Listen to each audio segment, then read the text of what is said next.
Let's now try to make a clip where we explore some of the options for creating green screen effect in Adobe Premiere.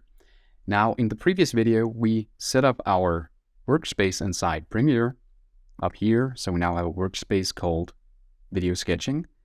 And we made a custom folder of the effects that were primarily used when we do sketching.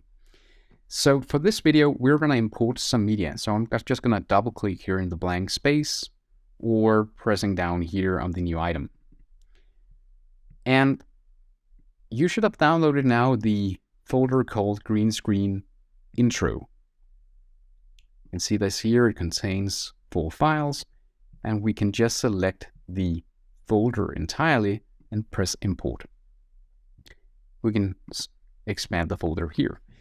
Now we can see here in the video, if I just double click the green screen news, you can see here we have my colleague Vasant, and he is actually explaining in Danish how the lighting on a stage for green screening would work. But I think we should try to edit him into sort of a newsroom. So what we're going to do is we're going to drag the video down in the timeline to have it create a timeline based on this video. Like that. So the first thing we're going to do is we're going to make the background transparent. And we're going to do that through a keying effect. Now, there are 2 options here. Mostly when we do green screen and blue screen effects, we can use this effect called an ultra key. This is basically the most aggressive, and it tries to remove as much as possible with only one effect. I can show you here. We can drag the ultra key that I have put into my sketching effects panel, or just found by searching for key. You will see all the keying effects here. But we've created a folder called Sketching Effect. So I'll take my Ultra key, drag it on top here on my clip in the timeline. And nothing happens until I select up here the Effects Control panel. And here you can see I have all the options for positioning, scaling, rotation of the image. But you can also see it showed up with the Ultra key here. I have the option now to use the Selector tool. Press that, I'm going to find, I think, the brightest of the green areas here. So up here in the corner, maybe. You can see when I press the mouse button, it instantaneously removes most of the background. But you can see there is some noise here. There is still some gray areas. So there are some different settings. The first option to do is to go here into setting presets and just select the aggressive one. See, okay, try to remove as much as possible. You see that actually didn't help us that much. If we continue on, then we have some different sub options here. For example, this one called matte generation. What often helps is to try to remove the highlights. You see that's removed a little of it, and maybe also remove some of the shadows. And you can see when I begin to do this, some parts of this table are actually beginning to be removed. So maybe I just put the shadows down until this level, and maybe I sometimes need to go back to my selector up here and say, okay, maybe I need another color.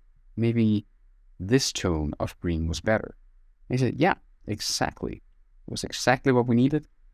Much better. Now I have a pretty clean removal of the background. Now, if you feel that the edges around your characters has been a little too sharp and edgy, you can do this matte cleanup and select this one. And you can drag on this one called Soften. This will basically create sort of a small blur. You can see that if we zoom in a bit here. Over here, you can see when we do the Soften, we cut a little off our actor, but we also sort of soften the edges around here. So maybe a good idea is to just put this up at around 15, like that. Let's just select the monitor here to fit again. So now we have Lush with a transparent background. What we're going to do is that we're going to put a background inside there. But right now, our video is in the video layer 1. So instead, we're going to move this up to either video layer 2, 3, or you can always just drag it further up. And see, now I dragged it up where there is no video layer. But if I just release the mouse, Adobe Premiere just generates a new video layer for me. So now actually we have it way up here. So let's try to select we have this one called news background. And you can see this is actually a clip which looks kind of like the backgrounds in the news on television. And now I can see here that my clip vash is only just below 30 seconds long. So we don't need the entirety of this clip. We can just here in the source monitor find it around the 30-second mark. We can make a mark out, as we showed you in the basic intro. We just press this one. I can now just drag this video down in below our video clip vash. And you can see now we actually have some video running in the background behind vash. And the only thing I basically need right now is either to select my background clip in the timeline, go up into effects control, and I could manually zoom, and I could reposition this one as I would like in the background, or I could just right-click on this one. If you right-click on it down in the timeline and find this option of scale to frame size, you can see it actually does a lot of the work for me by actually enlarging it. You can see this wasn't actually enough, so we still need to manually select something like that. Now we have vash and we have the table. It looks rather nice, but we could of course also want to have vash a bit more in focus of the video. So what we're going to do is that we're going to zoom a bit in on vash instead. So now I just select the clip called green screen news instead and do the same thing. I'm going to zoom a bit in here and maybe press the motion, sort of reposition vash. And we can see now that we got zoomed in that we actually have removed a little bit of his hair, has become a bit transparent. So this might inform us to go back and say, okay, where did we, maybe it was the tolerance. No, it probably was the transparency. You can see here, and a little bit, a bit here. You can see as soon as we begin to fine detail these things, the background tends to come back. And that's one of the problems or challenges of using this specific tool of the Ultra key, that it never really does the job 100% without also taking something here. Of course, we could continue to say, okay, is it then this color? Yeah, okay, no. Is it this one? We could fiddle a lot around back and forth, and mostly we can do good enough. You see, right now, it is probably good enough for most sequences, this one. It looks like we wanted, but we could also, for a minute here, maybe just delete the Ultra key. So I'm just going to press up here, press delete. And I can also use the color key. We had another keying effect down here. So I could select the color key, drag that one, top of the news. And you can see when I use the selector to then select the color, nothing actually happens. And that's because we have to adjust over here in the effects control. We have to adjust the color tolerance. So you can see when I begin to drag this one, I begin to drag colors that look like the color I just selected with my selector. You can see I can do that up to a certain point, because when I move it further now, I also begin to eat colors away from our actor. I can actually make him disintegrate. So what we will often need to do with the color key is to make more than one. So maybe I adjust this one to like 50%, saying this is good enough. I can add this edge feather, which does something akin to the other one of sort of making the edges a bit more soft. And also use edge thin, where you can see it sort of begins to actually eat some pixels off the edge. That, you can begin to see, okay, what works and what doesn't here. Maybe you actually need to do something like that. And what we're going to need to do with the color key is that we need to make more than one. I could, of course, manually select this, but I can also just right-click on it in the effects control, say copy, and in a blank space, say paste.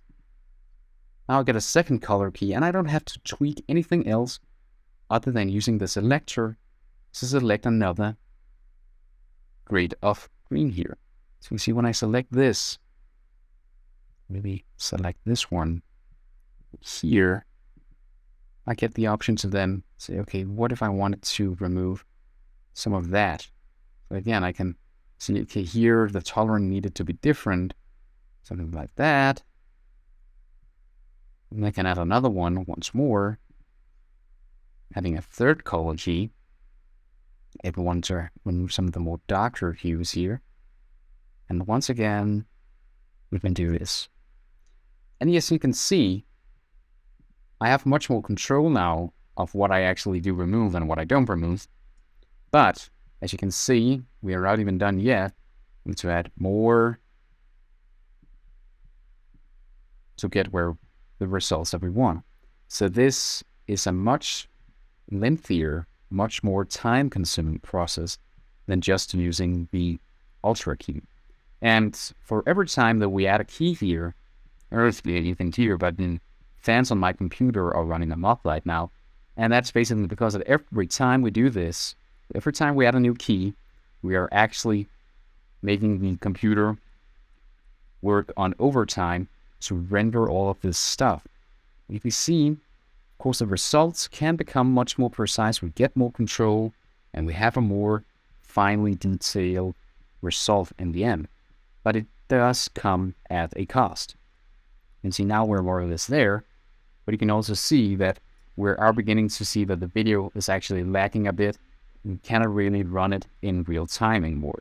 Of course, we can, over here in our program monitor, we can set the resolution down to 1/4, and then maybe we'll be able to run it sort of smoothly. And you can also see it becomes hard to actually see if the effects are working like they should. You can see it actually looks smooth, even though the playback makes it look wrong. So we often have to sort of see, okay, is it actually working? No. So that is the two ways that we can use the green screen effect.